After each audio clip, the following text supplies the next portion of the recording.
Hello guys, जय श्री कृष्णा, राधे राधे। आप सभी कृष्ण भक्तों का मेरे चैनल कृष्ण दीवानगी अष्टोपर में बहुत बहुत स्वागत है। सो गाइस, आप सभी कैसे हैं? हमारे ठाकुर जी की कृपा से आप लोग बहुत बढ़िया होंगे।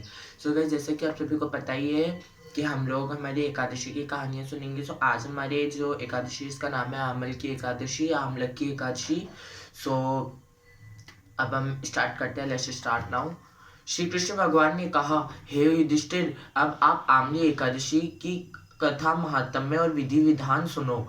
एक बार वशिष्ठ जी ने महान राजा मांधाता के पूछने पर उनकी कल्याण कामना से एकादशी के व्रत का वर्णन किया। उन्होंने कहा, यह भगवान विष्णु के मुख से उत्पन्न हुई है, इसलिए इसका महत्व अधिक है। इसके करने से समस्त पाप नष्ट होकर उत्तम फल की प्राप्ति होती है। इसके करने से समस्त पाप नष्ट होकर उत्तम फल की प्राप्ति होती है।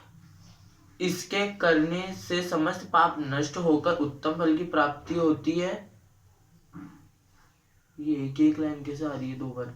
कथा, एक समय की बात है। वैदिक नाम के नगर का चैत्रस्य नाम का राजा अपनी प्रजा के साथ आमल एकादशी का व्रत कर रहा था। राजा ने मंदिर में पूर्ण कुंभ स्थापित कर धूप दीप नैवेद्य और पंच रत्न आदि से आमले का पूजन किया और रात्रि जागरण किया। इस सब समय संयोगवश एक बहेली भी मंदिर में कोने में बैठा था।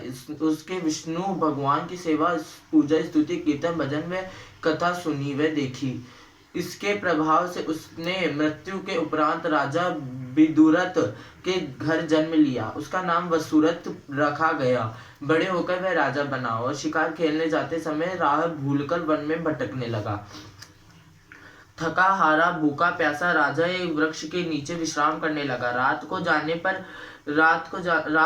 पर राजा वही सो गया। रात को डाकुओं ने उसे घेर लिया और उसके आभूषण प्राप्त करने के लिए उस पर शस्त्रों से प्रहार करने की कोशिश करने लगे, किंतु उनके प्रहार राजा को न लगकर उल्टे उन्हीं पर प्रहार करने लगे और राजा के शरीर से एकादशी देवी दिव्य कन्या के रूप में प्रकट हुई। उसने उन आतंकियों को मार डाला। राजा की नींद खुली तो चकित होकर राजा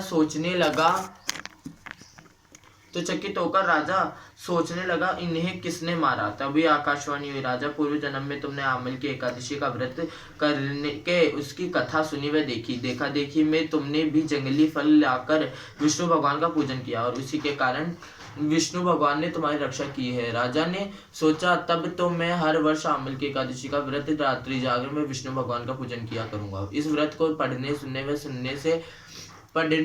व सुनाने से अनंत फल की प्राप्ति होती है। सो गाइस, आप सभी को मेरी ये कहानी कैसी लगी मुझे कमेंट बॉक्स में जरूर बताएं और अगर आप मेरे चैनल पर नए हैं तो प्लीज मेरे चैनल को सब्सक्राइब करें, लाइक करें, शेयर करें और आप सभी कृष्ण भक्तों को मेरी ओर से जय श्री कृष्णा, राधे राधे।